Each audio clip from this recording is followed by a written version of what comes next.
I wasn't evil, but I was mean. No demons came in, but they were hovering around me. At 15, bikers gave you nicknames. He said, we're going to nickname you Dog, which is God spelled backwards, because you're always talking about God. So then I went to Mom and said, Mom, please listen to this. She's like, oh, that don't help. And so everything I tried to do that was toward the Christian way, Mom, it's okay. They call me Dog, which is God spelled backwards. And I'm like, she goes, that's And this is when your mother had to clarify, yes, backwards. Yes. Backwards. Do you understand? Before we get into our conversation, my name's Eric Metaxas, and this channel exists to bring you a biblical perspective on today's news, culture, and hot button issues. If you're new here or not, welcome, and be sure to hit the subscribe button and the bell icon so you are notified when new videos get posted. It's Dog, the bounty hunter. Dog, welcome. Thank you, sir. I have, since I met you about a year and a half ago, I thought I can't wait to get you in the studio to talk to you. I didn't even know that you were a man of faith. I was excited when I learned that. And I said, I want to get you to talk about it. And you have a new book talking about that. Yes, sir. Called 9 Lives and Counting. Congratulations on the book. Thank you, sir. And I want to hear your story. So let's start at the beginning, because there's a lot of people know you, but some people don't know you. Okay. So I just want to talk about your story. Let's talk about your career as a bounty hunter before we get into the faith and you're growing up and everything like that. How does somebody get into a career as a bounty hunter? What is a bounty hunter for folks who don't know? So a lot of questions at once. So Yeah, let's start with that one. Start with any. A bounty hunter is someone who hunts down fugitives and is paid a fee after the capture. Right. How do you get into that? You don't. When you got started, you said it was 1980? Yes. How in the world did you get started doing this? I mean, what, you know? Ready? Yeah. So I was a raised Assembly of God. Yeah. My mother was Where? In Denver, Colorado. Uh-huh. My mother was the 4th or 5th generation of women preachers. So I was raised like really strict. I sang specials. Mom played the organ and the accordion, and I played the tambourine. And every other Wednesday from about 8 or 9 years old, I would start off the Wednesday service by giving a testimony, because always miraculous things have always happened to my life. And the preacher would get, like, the Spirit would come in and say, tell us about what happened. And my mother would just put me up there, and away I went. So then my father was very, very, very physical, beat me. And I couldn't shower in school and all that because I had complete welts. Now, was your father a Christian? He thought this was okay, or what? When he died, he was, but when he was doing this, he was not. No, he wasn't. He was, my sister called him a dry alcoholic, whatever that is. So he was a Christian. And about 13, I got sick of the beatings and I pulled a knife on him. And I told him, you're done. Don't touch me. My dad was a heavyweight boxer champion in the Navy. So he started to come at me, and I told him, I will cut you. And so he threw all my clothes, busted the windows in the bedroom, threw all the clothes out in the street. And my mom told my grandpa, come get him right now. So I left home, and all of a sudden, everybody in authority was my enemy. I hated cops. I called them pigs. I hated anybody in authority. I quit school in the 7th grade. I can't read still today. My Francie reads to me, and other people do too. I just completely went crazy. So at 15, I would go to concerts, and I would see these guys that were very respected, and they all had black leather jackets on, and the back said Hell's Angels. And I thought, whoa, man, these guys, everybody moves out of their way. All the girls love them. They got these choppers. It's really cool. So at 15 years old, I joined the Devil's Disciples, which is a sister club to the Hell's Angels. And my mother, of course, would say, you know, son, why do you join the Devil's Disciples? I said, Mom, it's not spelled the same way as disciples as it was. She'd go, whatever, it's still the same. So 15 years old, I became the sergeant of arms, had a fake ID, Back then, we bought them cheap to say I was 19. And I became the sergeant of arms, a national chapter of the Devil's Disciples. And so this is a motorcycle gang. This is a motorcycle 1% outlaw club. What years are we talking about? This is the late 60s, early 70s? Late 60s, Yeah, correct. yeah. So then, fast forward, I moved to Texas. And we were... You're not exactly walking with God at this point. oh, no, I was completely evil. You're I you was were completely evil. Completely. So I was not... I wasn't evil, but I was mean. No demons came in, but they were hovering around me. Yeah, I wasn't demon possessed. I was demon oppressed. yeah. And so at 15, I'm 33.5% Apache, and we get nicknames. At 15, bikers gave you nicknames. It gave all the club. So the president brought me in, and he said, "You always pray before you eat, because some of the food they ate." You still did that. Oh yeah, oh yeah. I wasn't completely turning my back on God. Yeah. Just 3/4 of the way. Yeah. So at 15, he said, "Sit down. We're going to, we dub you. They name you like Yeah. a knight." Yeah. And he said, "I've been thinking about this. You always pray." I always started the fights. That was a sergeant of arms job. I was a black belt in karate. Again, my father was a champion boxer, so I took boxing, golden gloves. I won all that. So I could throw down, still can. So he said, "We're going to nickname you Dog," which is God spelled backwards, because you're always talking about God. So then I went to Mom and said, "Mom, please listen to this." She's like, "Oh, that don't help." And so everything I tried to do that was toward the Christian way to help my mom think it was okay. You know how some Christians do us. So I tried to, "Mom, it's okay. They call me Dog, which is God spelled backwards." And I'm like, she goes, "That's..." And this is when your mother had to clarify, yes, backwards. Yes. Backwards. Do you understand? Bull markets turn everyone into a stock market genius. Bear markets reveal who truly is. If your portfolio isn't hedged, you're gambling. A single market correction could wipe out years of gains. For nearly a decade, my friends at Noble Gold Investments have helped investors diversify by adding gold to their portfolios. Gold may help you preserve your upside potential and limit your downside risk. Visit noblegoldinvestments.com and learn how easy it is to incorporate gold into your investment strategy. noblegoldinvestments.com. Wow. But I mean, just the fact that you're trying to even tell your mom, "I'm okay." That's kind of interesting. Yes. Well, I would call her sometimes and go, tell her a problem. She'd go, "Head to a Catholic church. You need exorcism." I go, "Mom, you think I'm going to let demons inside me? I know what the blood of Jesus is. I'm covered in it. I'm never going to do that." And they never got inside me, because I would say, I rebuked demons even 2 weeks ago out of my own self. And I anointed myself with oil and said, "In the name of Jesus, this thing has got to get away from me." You're a young man.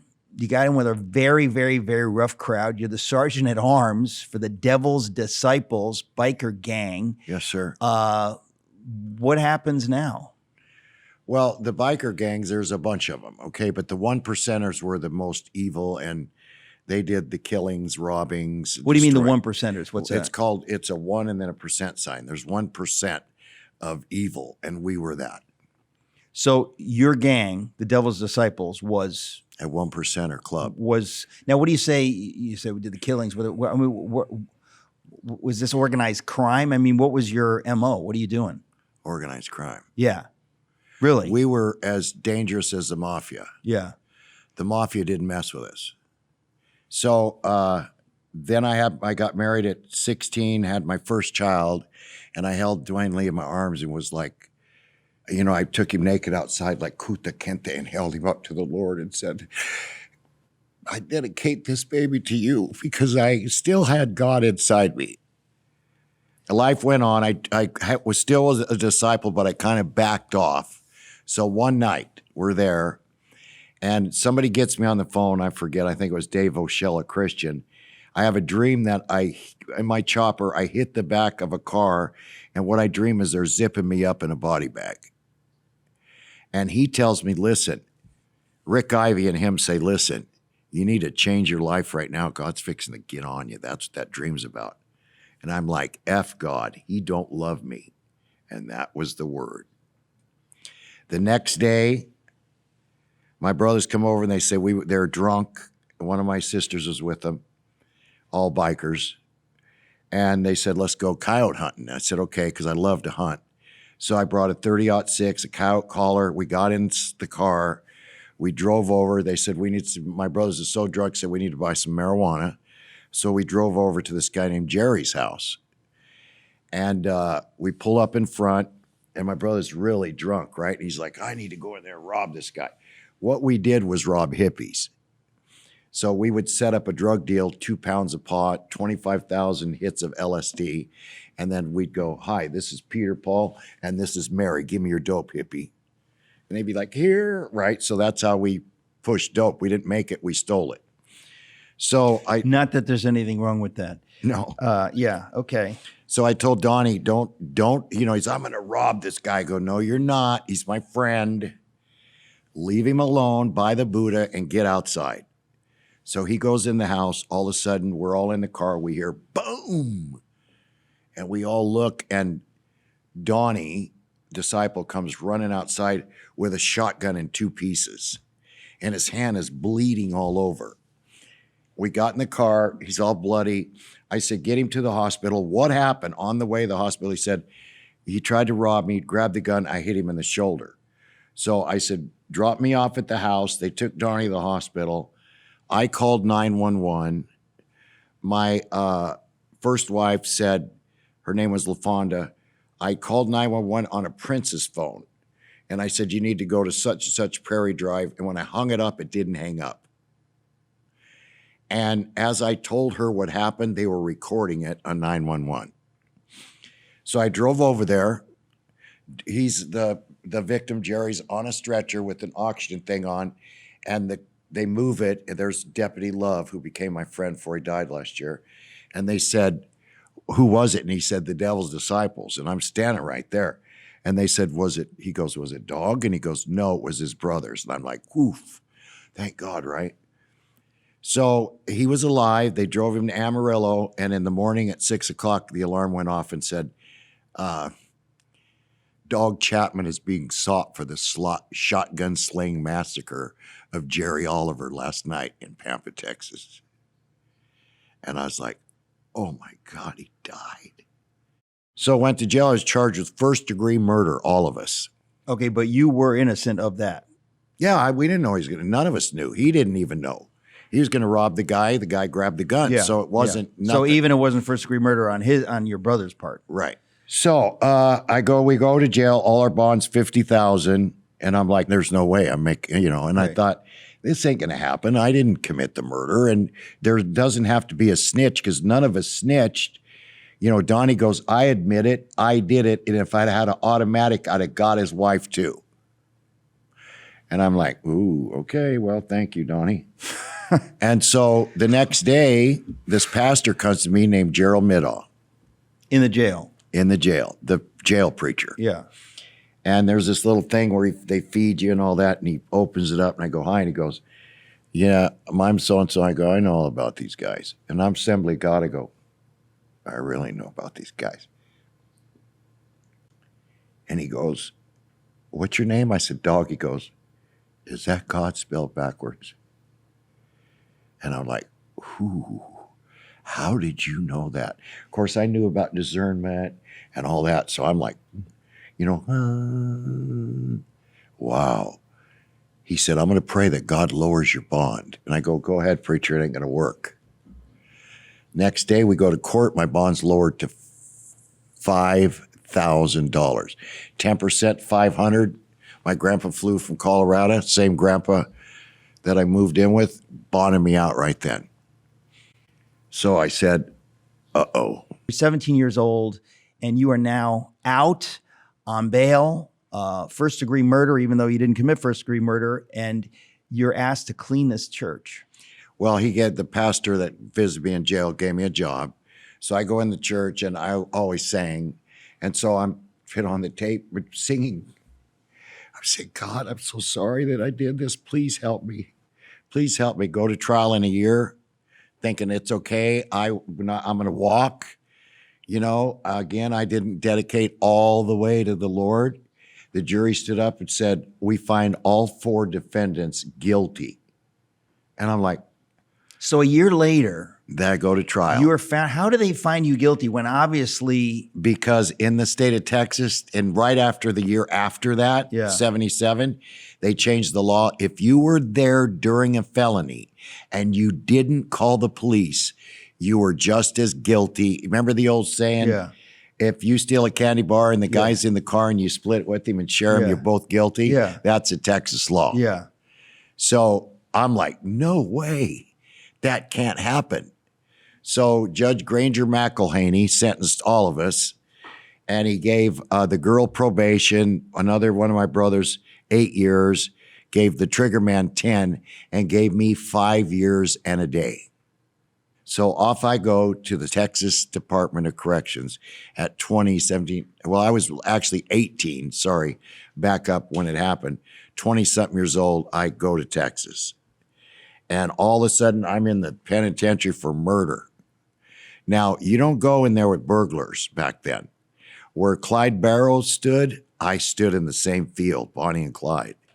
And around me was guys that killed their mothers. You talk about demons. You talk about live demons that would say, in the name of Jesus, fly. And I'm like, oh my God, right? What am I doing in here? And then I told the Lord that, and I'm like, why am I here? And the Lord said, you see every brick this prison's built out of? That's the laws you broke. And you know better than anybody, you're going to reap what you sow. And I said, all right, you know, what could I do? I'm there 5 years and a day.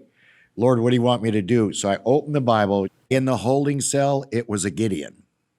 And it was probably the only Bible there, okay? And in my cell was the Gideon and the book by Nicky Cruz, Cross and the Switchblade. Well, no, David Wilkerson wrote The Cross and the Switchblade. Nicky Cruz is in the book. In the book, yes, is in sir. the book, yeah. So I point down, lovest thou me, feed my sheep.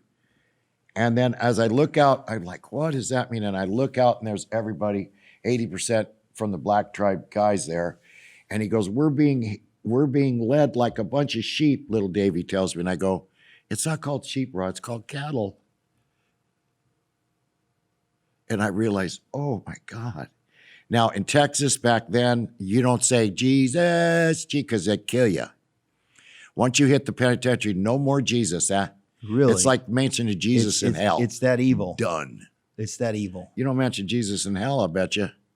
You may want some water on your tongue, but you better watch saying Jesus in hell. Wow. So it was the same way. So I had to really, you know, and when I said blessings, I had to do it by myself. You had to really watch it. So all of a sudden, I start saying, this is it. Lord, I'm so sorry. Man, why did I do this to you? So all of a sudden, I get a job. The most prestigious job in prison is the warden's barber. Now, I never got a haircut my whole life. Even to this day? No. So I write down, you know, I lie and say, I want to apply for this job. I used to be a barber in the free world, right? Yeah. And the warden's like, okay. So I get the job. Yeah. Cut his hair, mess it up, get a second chance, got it. So they love me. The warden just is like, man, you're going to be something someday, dog. And I was like, thank you. Now, and so one night, this guy had an epileptic fit, right? And this is what's the reason the warden started loving me.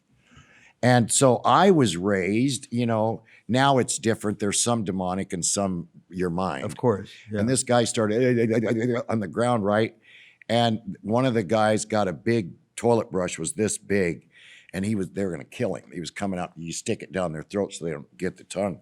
And they started bringing it. They were going to kill him because he's having an epileptic fit? Because you don't do that. What do you mean you don't do that? You don't do that kind of fit. You're but dead. Nobody chooses to have an epileptic fit. You do it, you're dead. Because they're not going for that. So I was raised by Reverend Fred Steinman. And he was a demonologist in Chicago, professor.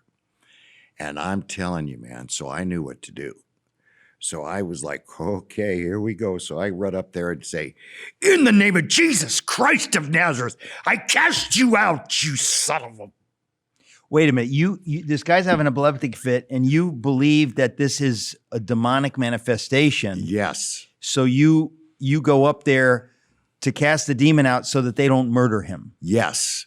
So the warden the next day, I tell him the story, and he goes, "What? Where's that at?" And I go, "Give me a Bible, I'll show you." So I show him. He's It's like, amazing that you knew this, that you're in this I'm place raised in Assembly life, of but God, you brother. knew this stuff. Yeah. Yeah. I'm raised Yeah. Pentecostal. Yeah. So I become warden's pet. So the big warden came to see me because I was known for haircuts all through. And so Right. I tell the big warden what happened. About why you in there for murder, boy. What'd you do? Shoot your wife and the guy making love to her? Back then in those days, you walk in and catch a woman, you shoot him, no charge. Right. It's a crime of passion Yeah. or something. Yeah. I tell him the story. That night I get arrested for lying to the warden. I walk in the next day, you have trial. He said, "You know why you in the hole?" I go, "No." "Well, yeah, I heard their story. I called your sheriff.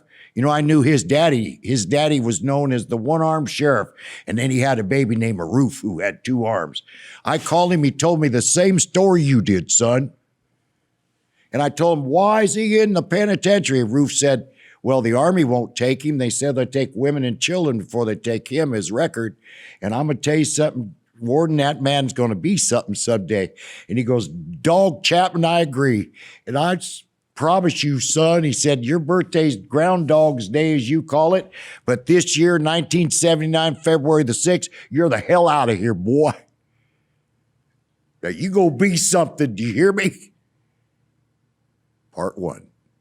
And you're telling me that you get out and you become a bounty hunter. And then I go straight to the post office.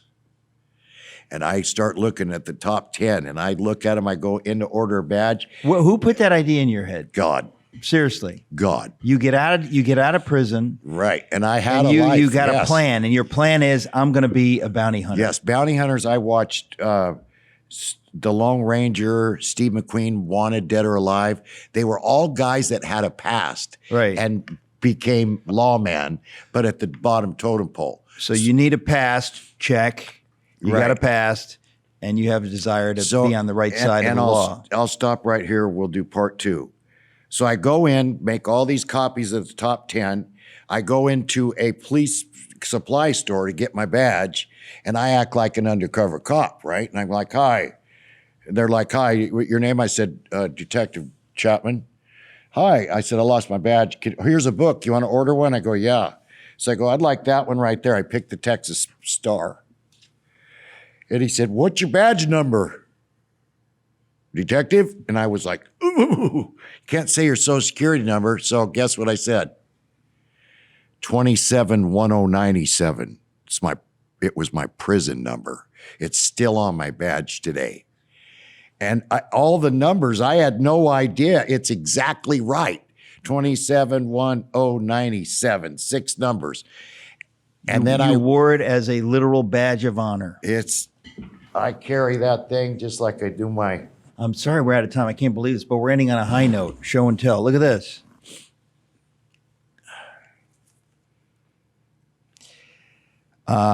It's been an honor to sit here and talk with you. Thank you. Thank you for sharing your story. I know there's more. I want to have you back to continue it. But in the meantime, folks, brand new book, 9 Lives and Counting.